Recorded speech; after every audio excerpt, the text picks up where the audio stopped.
constitution moom ci boppam dafa partagé benn bataaxal orientation boo xam ne avant projet la partagé ko mais ñun citoyens yi kenn si ñun xamul lan moo nekk ci biir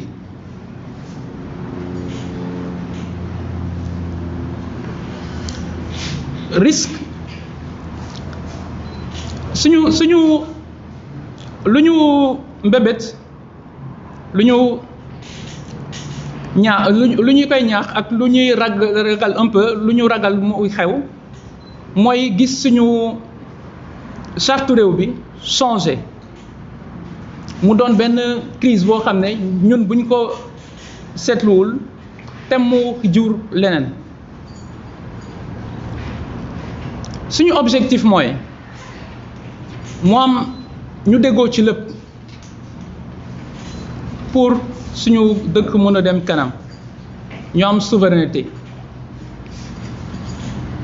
suñu démarche bu républicaine la sànq dégg ngeen Eliman Kan nu mu ko waxee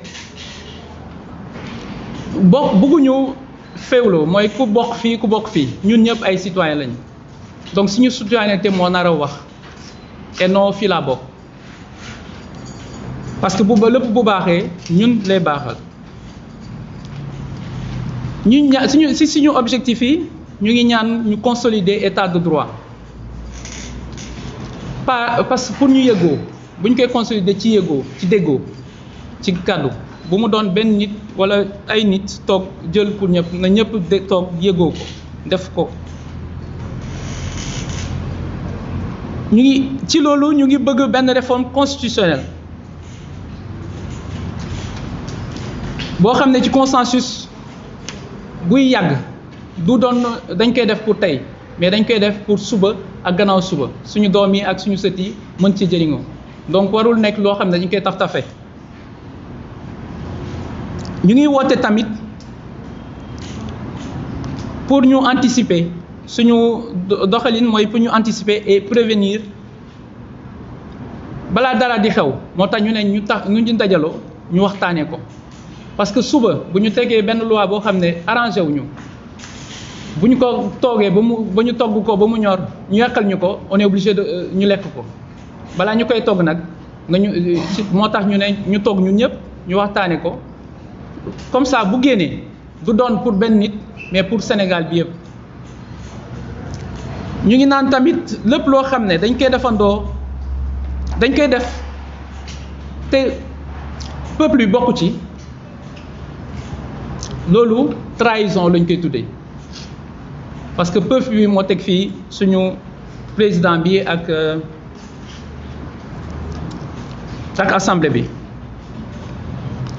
ñu ngi naan tamit lépp loo xam ne dañ koy def ci tuuru peuple bi lépp loo xam ne dañ koy def ci tuuru peuple bi loolu peuple bi la engagé donc mu nekk lu am solo jërëjëf.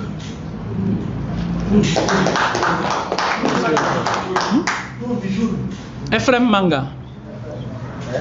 D'accord. Ephraim Manga. C'est bon.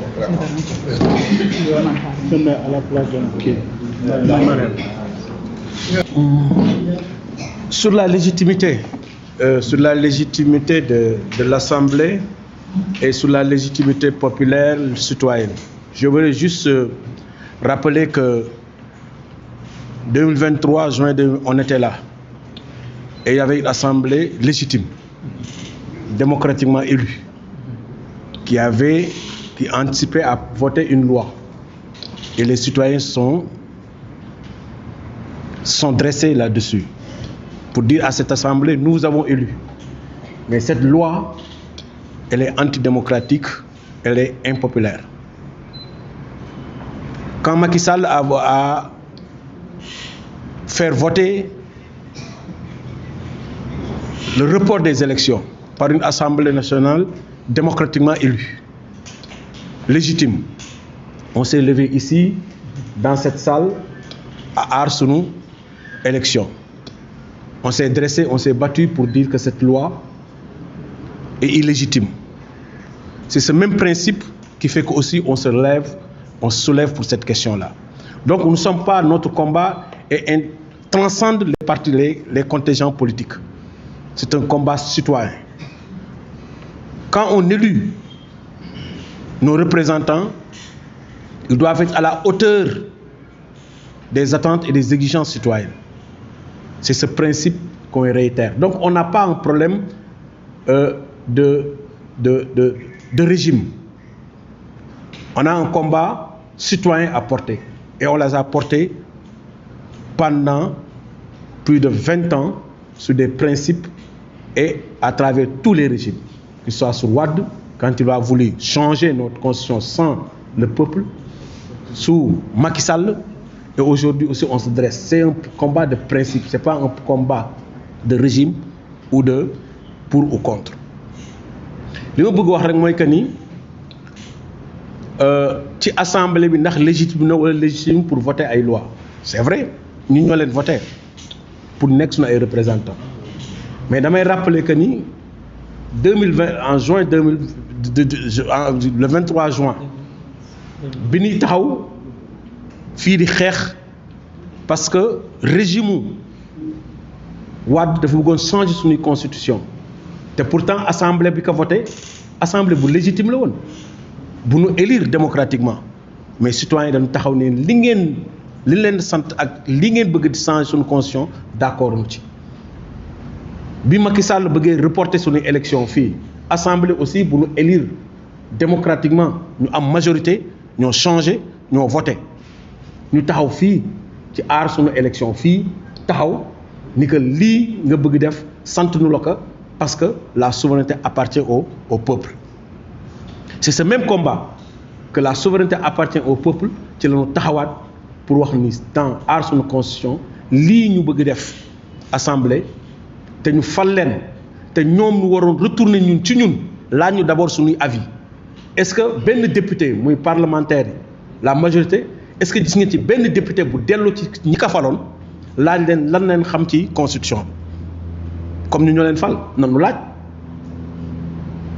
est-ce que gis ngeen am ngeen ñu benn citoyen am na accès information pour xam lan la ñuy voté Macky Sall bi ñu fi nekkee 16 articles la bëggoon changer suñu constitution bi te dañu taxaw ni que day ngay dem référendum 16 tey xamuñu ñaata article lañuy laaj suñu constitution dem na ba ni fanweer benn groupe war a mën a taxaw am sañ-sañ bi ñoom dañ koy changer soppi ko te ñun laajuñu suñu avis laajuñu décision au peuple.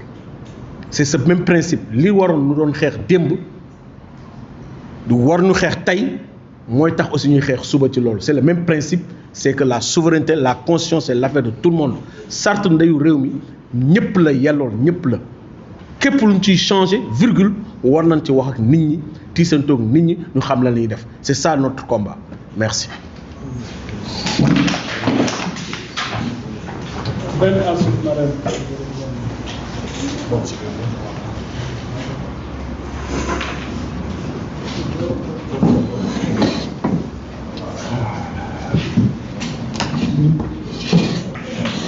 Salam alaikum mbooloo mi. Au journaliste qui a posé la question sur la légitimité des députés dama la bëggoon tontu benn wax suñu élire députés yi ils sont légitimes. Est-ce que ça veut dire on doit aller se coucher et que pendant 5 ans dañuy def lu leen neex ils sont légitimes? Non mais même rek may ma wax la maa ngi commencé waay yaa ngi explosé dama la bëgg a wax dafa am ay conceptions qui se combattent dans la société. Dafa am conception bu nga xam ne dafa dañu ne am une démocratie de type représentative et da nga xam ñu nga wax dañuy wax dañu def une démocratie participative. Vouloir réduire tey suñu démocratie simplement à la représentation électoraliste, ce n'est pas une bonne chose. Quand Macky Sall a mis la loi sur le parrainage, Pastef mii laa gis Sonko dafa génn le matin ñu yóbbu ko commissariat toute l'opposition dañu génn ñu yóbbu leen commissariat bloqué leen toute la journée pour que la loi passe. Pourquoi Sonko génn? Il est en contradiction. Si les gens du PASTEF pensaient qu'effectivement, une fois que tu es au pouvoir et que tu as la majorité, tu fais ce que tu veux, pourquoi nous sommes gain pour s'opposer à la majorité mécanique de Macky Sall? C'est-à-dire aujourd'hui, il y a une tartufferie de la part du PASTEF. PASTEF est devenu promettre, si nous sommes au pouvoir, d'appliquer une démocratie participative, de permettre au peuple de participer. C'est pour ça que nous sommes doublement déçus. Nous sommes doublement déçus parce que nous lui avons donné nos voix, mais nous ne lui avons pas donné nos voix pour avoir des députés godillots. C'était dans l'Assemblée nationale, on a des députés godillots. Je ne reviens pas sur les contradictions qui existent au sein du PASTEF, qui ne nous concernent pas. Nous, ce qui nous intéresse, c'est notre constitution. Président Moussa Loumou def na fi dialogue, def na fi assise de la justice, def na synthèse am gisuñu ko. Lolu du dialogue, lolu du discussion. Je faisais partie de la commission 4. 100% les ñu daan wax d'accord. C'était la seule commission où il y avait de l'accord. Tout le monde était d'accord pour changer la constitution, des cours constitutionnels, ceci, cela. Ku nek defoon nga sa ay kii. Mais ana texte bi li moy démocratie. Moi maintenant après l'état day jël def lu ko neex tegal ñuko. Waxatuma la ñi fini, ils sont dans une course de vitesse pour s'opposer entre eux. Ñun ñu wara def les frais de ça. Où est le contrôle des citoyens? C'est vrai, l'Assemblée nationale peut statuer là-dessus. C'est vrai que la loi le lui permet. Mais l'éthique, bu ñu Pastef jaay waru fa woon jaar. D'autant plus que tous ses prédécesseurs ne l'ont pas fait. Que ce soit Senghor, qui nous a refait notre constitution de façon présidentielle pour s'opposer à Mamadou Dia sur toutes les questions. Bu mu bindee constitution bi daf ko opposé wu mais jaaral nañ ko fu mu ko war a jaaral par référendum. Qui Diouf pareil avec ses modifications, Wade pareil, Macky Sall bi sax ñu nga xam ne on l'a vomi pareil.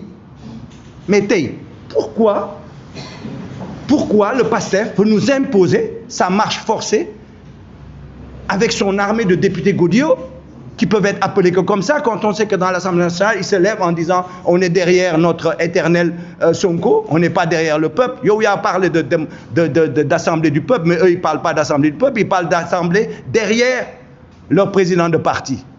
Donc il y a une problématique qui se pose et nous devons combattre cela. C'est un combat que nous devons mener. Un combat de la citoyenneté. C'est ça qui est important. Le contrôle citoyen de forum à tous les niveaux. Ouakhatoumala, pour un texte aussi fondamental, notre charte. Si chacun utilise sa majorité pour transformer sur une charte constitutionnelle, mais chaque élection, on va la changer. Les États les plus stables au monde sont les États qui ne touchent jamais leur constitution. Est-ce que vous croyez que la démarche au PASTEF bi, c'est une démarche qui est légitime, qui est correcte sur la problématique sur une constitution? Nous avons dit prochaine majorité, nous avons voilà, nous avons dit avec le président parce que je vais avoir plus de pouvoir ou pas de pouvoir. Les syndromes pouvoiristes du PASTEF au travers de son président ne sont pas nos problèmes. Quand on nous dit qu'il faut discuter du contenu de la Constitution, mais tu crois que c'est le PASTEF qui a inventé ce on parle de bonne gouvernance de notre Constitution? C'est la société civile qui l'a travaillé, qui l'a tout le temps travaillé, ce n'est pas les politiques. D'ailleurs, Sonko dit je me base sur les résultats des assises, je me base sur les résultats du pacte citoyen de bonne gouvernance. Est-ce que tu sais que le pacte citoyen de bonne gouvernance, 13 candidats sur les 18 ont signé ça? Nous avons écrit 7 lettres au président de la République, il ne nous a jamais répondu depuis qu'il est au pouvoir, pour lui dire effectivement, ce pacte de bonne gouvernance, naka lañ koy défaré, naka lañ koy pratiquer, avec une grande différence par rapport aux assises, c'est de dire maintenant on ne fait plus comme sous Macky Sall, jox la suñu texte toog nga sànni ko ci suuf. On veut participer à la mise en œuvre, et on les a interpellés plus de 6 lettres pour wax leen fan la ñuy tollu pour mise en œuvre bi musuñu tontu. Ça veut dire que les gens du PASTEF nous ont vendu de la daube. Lu ñu waxoon defuñu ko. Et ils sont pires que les autres sur ce plan-là. Donc la problématique, c'est moins quel est le contenu de la Constitution qu'ils proposent. Parce que ça, on peut discuter. Je suis sûr qu'il y aura des accords sur beaucoup de choses. Mais c'est la démarche. Je pense que toutes les questions ont eu droit au moins des essais de réponse. Si ce n'est pas le cas, on peut vous permettre de nous relancer. Mais ce qu'on peut dire sur surtout la question qui dit qu'est-ce qui va se faire après que si lundi cette loi, cette révision est passée. Bon, d'abord, je rappelle ce que j'ai dit. C'est-à-dire, nous disons aux députés qu'il n'est pas encore trop tard pour bien faire. Et donc, nous les invitons à se ressaisir. Et nous espérons que le président de l'Assemblée nationale va tenir compte du courrier qui lui a été envoyé pour écouter au moins des voix des citoyens. Également, nous continuerons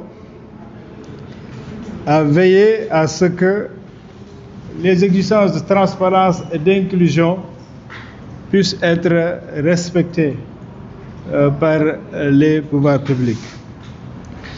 Maintenant, si le vote intervient, bien évidemment, ce sera un forcing d'une partie du peuple sur la grande majorité dont l'avis n'a pas été pris en compte. Mais il y aura, on attendra aussi, parce qu'une loi votée doit être promulguée par le président de la République, qui a encore toujours une responsabilité dans ce processus. Mais également, le juge constitutionnel, le Conseil constitutionnel pourra être toujours saisi par rapport à ce qui sortira de cette loi-là. Et donc, nous continuerons donc à veiller à ce que les conséquences d'un tel acte ne puissent pas déstabiliser durablement le Sénégal. C'est-à-dire les conséquences sur l'équilibre entre l'exécutif et le Parlement, surtout quand sont discutés les pouvoirs du président de la République et les pouvoirs de l'Assemblée nationale. Et vous savez que ce que prévoit comme disposition aujourd'hui la Constitution peut être touché, soit maintenant ou après, et ça remettra en cause tous les principes ou leviers de stabilité. Et bien évidemment, nous entrerons effectivement dans ce qui est encore considéré comme un risque, c'est-à-dire de crise institutionnelle, que nous n'avons pas le luxe de supporter. Parce qu'on n'a pas encore parlé des préoccupations économiques et sociales. Nous sommes fatigués. Les Sénégalais sont fatigués. Les Sénégalais attendent leurs représentants sur d'autres chantiers beaucoup plus urgents et importants que de tripatouiller des textes dans le cadre d'une lutte de pouvoir. Ça, c'est même indécent. Il faut le dire haut et fort. Donc là où les citoyens attendent nos représentants aujourd'hui, c'est là que nous serons toujours, c'est-à-dire pointer du doigt les urgences économiques, pointer du doigt les urgences sociales, pointer du doigt les leviers de stabilité. Parce que si ce pays n'est pas stable, alors rien ne se fera dans ce pays. Il n'y aura aucun investissement, il n'y aura aucun partenaire qui viendra nous aider au moment où justement nous sommes en train de courir pour faire revenir des partenaires, ou encore nous avons de la peine à mettre en place des politiques, des stratégies qui peuvent mobiliser des ressources, même dites endogènes, parce que le Sénégal n'auront pas l'esprit à ça. Voilà pourquoi c'est un peu à la limite férule et vraiment inopportun de privilégier ces combats politiciens dans une logique partisane pour tout simplement contrôler le pouvoir entre des acteurs d'un même camp. Parce que c'est ensemble tous que les Sénégalais, à 54%, je veux dire, de l'électorat, même si c'est quand même 2 400 000 Sénégalais, leur ont mis au pouvoir. Et à peine moins de 2 ans, c'est des fissures entre eux et des fissures qui nous plombent dans une situation. Donc nous continuerons à exiger la transparence et l'inclusion et l'inclusivité. Nous continuerons à juger du fond. Nous attendons donc et demandons que ces textes soient publiés parce que nous l'avons annoncé, nous allons faire nos lectures qui seront proposées. Mais ces lectures seront proposées avec les citoyens parce que nous le ferons avec les citoyens sur le terrain. Parce que ce qui est plus important et que nous avons compris à partir de là, c'est que notre devoir en tant que citoyens de nous organiser, c'est de permettre à ce que tous nos compatriotes sénégalais puissent avoir la liberté et surtout l'éclairage nécessaire pour assumer leurs décisions. Et que ces décisions doivent aller au-delà du jour de vote auquel ils ont le seul et unique, vraiment infime possibilité, moyen de s'exprimer sur comment le pays est géré. Ça, il faut que ça s'arrête. Au-delà de ça, donc, c'est cette mission que nous continuerons à faire, informer, éclairer, permettre le débat entre citoyens dans tous les coins du Sénégal pour que nous puissions arrêter définitivement donc comment les politiques nous prennent toujours en otage et que dans cet otage-là, ils mettent seulement et uniquement leur propre intérêt par rapport à des enjeux de pouvoir. Nous continuerons donc à promouvoir le consensus national. Ce consensus national, pour le faire, il faut une approche de débat et d'inclusion. Rester toujours, ce que nous ferons, va toujours rester sur le cadre légal et aussi dans la préservation de la paix, parce que nous aimons ce pays et nous voulons sauvegarder la stabilité de ce pays. Nous ne serons pas ceux qui vont créer des troubles dans ce pays. Nous allons continuer donc à utiliser les moyens légaux qui s'offrent à nous pour pouvoir continuer à prêcher notre parole, celle de construire le vivre ensemble sénégalais et de mobiliser les Sénégalais, de sortir des clivages pour que nous puissions construire ensemble ce pays. Tous ceux qui ont un langage contraire à cela, pour moi, sont ennemis du Sénégal. Et que la grande majorité des Sénégalais ne doit pas laisser des minorités nous imposer leur propre narratif et leur propre récit sur le pays et nous amener vers l'abîme. Nous ne devons pas accepter cela. Donc notre priorité reste et demeure l'intérêt supérieur de la nation. C'est ce qui justifie cet appel à la nation sénégalaise que nous voulons mobiliser ensemble pour faire face dans la défense de cet intérêt général. Donc voilà, loolu laay wax ma termine aussi wolof que ni li nga xam ne moo fi xew question yu bëri jëm nañ ci tontu waaye liñ ci mën a tënk mooy suñu taxawaay du leen lu dul taxawaay ñu bëgg seen réew rek di ay citoyen te bañ nag ne dañuy toog di seetaan réew mi muy jëm ci yoon boo xam ne gis na ne yoon bi fu mu jëm du xëy na loo xam ne moo gën ci réew tey tamit suñ ko mënul jóg defar suñu bopp dinañ ko wax wala balaa ñu koy naqarlu comme nag yàlla may nañu ay moyens tey jii nii ñu bañ a yem rek ci naqarlu waaye mën nañu wax mën nañu def waaye incha allah lépp loo xam ne ni mën nañu ko def daañu ko def te mu tegu ci yoon li ñu yoon may te mu nekk loo xam ne tamit du naxasaayal réew mi parce que ñun réew mi bëgguñu dara yëngal ko bëgguñu dara gësam ko parce que xam nañ ne réew mi tey jii nii sénégalais yi sonn nañu sonn goo xam ne ni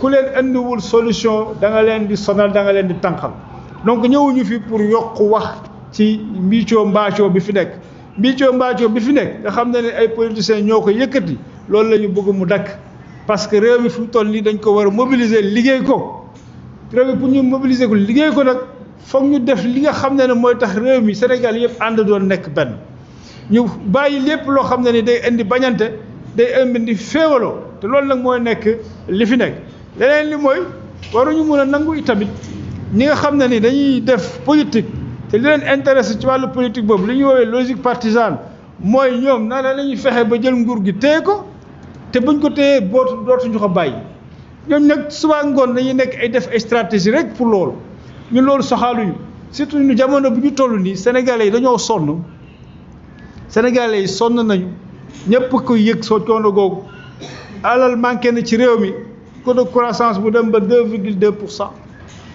alal manqué na ci réew mi parce que nit ñaa ngi ñàkk seen liggéey parce que économie doxatul alal manqué na ci réew mi parce que tout simplement li nit daan am pour mën a jënd luy faj say soxla tey da ngay soxla double bi wala multiplié par 5 pour sa soxla boobu faju maanaam dafa seer réew mi donc Sénégal yi loolu moo leen soxal foofu nag la ñuy xaar foofu la ñuy invité pour man assemblée nationale bu doon tey def ab débat wala voter loi dafa waaye def loi boo xam ne day tax suba ñu gën a yombal naka la koom-koom di doxee ci réew mi mu gën a yombal naka la ñuy def ba nit mën a am financement pour liggéey mu gën a yombal li nga xam ne mooy gën a defal solidarité nationale nit ñi mën a jàppalante ànd di faj seen soxla fajante seen soxla moroom loolu mooy lu war a doon yitte tey ndaw réew mi ñi nga xam ne bu fekkee ne foofu ñu nekk dañ fa nekk pour représenter askanu Sénégal bi loolu moo doon seen liggéey waaye tey jii di patax patame pour lan pour di changer charte nday réew mi nga xam ne ni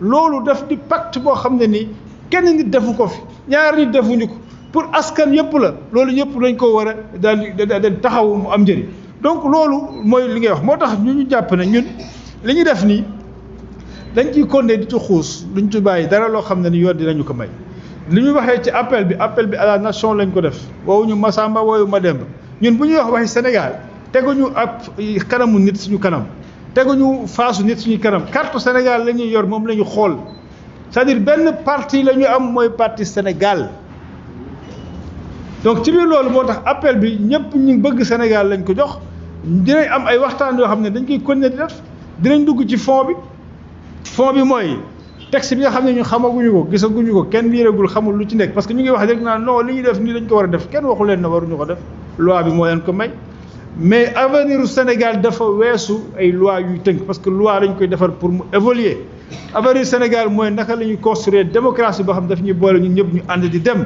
donc loolu mu ngi tax a jóg parce que constitution bi ñun ñëpp d'accord nañu commencé ci ñoom ñi fi nekk nii que ni dañ ko war a changer mais bi ñu waxoon dañ ko war a changer dañ ne il faut des refondation la ñu wax mais li ñu jot a gis ci li fi am loolu amul changement yu bëri leen intéressé ñoom policier rek moo ci nekk élection kenn mooy président nu mu war a joxale ak premier ministre dañoo war a bokk di defar loo politique yooyu ban njëriñ la am ban njeexital la am vraiment ci Sénégal yi lu ñu dund donc ñu ngi leen di xaar ci lu gën a am solo donc dinañ continuer itamit di fexe ba ci fond bi mu dugg si di ko bokk ak sénégalais yi nag waxtaan fii waxtaan fu ne ci biir réew mi lañ bëgg citoyens yi organiser seen bopp bañ a xaarati lenn ci ñoo xam ne pouvoir rek moo leen intéressé pour vraiment ñu jël en charge notre